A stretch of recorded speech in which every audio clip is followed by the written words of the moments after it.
یہ جو حدیث کی کتابیں ہمارے پاس ہیں جیسے کتب ستہ ہیں، صحیح بخاری، مسلم وغیرہ، اس میں جن محدثین نے ان احادیث کو جمع کیا ان کی اپنی باتیں کون کون سی ہوتی ہیں بھلا؟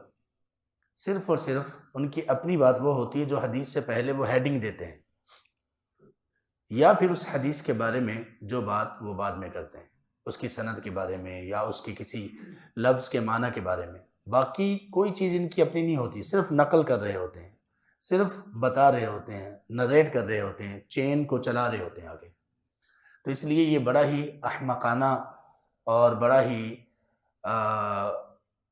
ایک عجیب سا قول اور موقف ہے ان لوگوں کا جو یہ کہتے ہیں کہ حدیثیں تو 200 سال کے بعد لکھی گئی۔ امام بخاری کب آئے؟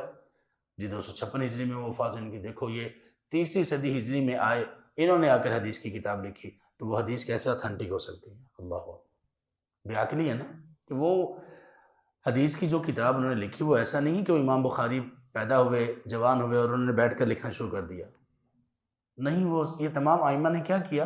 حدثنا فلان، حدثنا فلان، قال حدثنا فلان، قال حدثنا فلان، قال النبی صلی اللہ علیہ وسلم، یہ تو اس طرح سے چین چلی ہے۔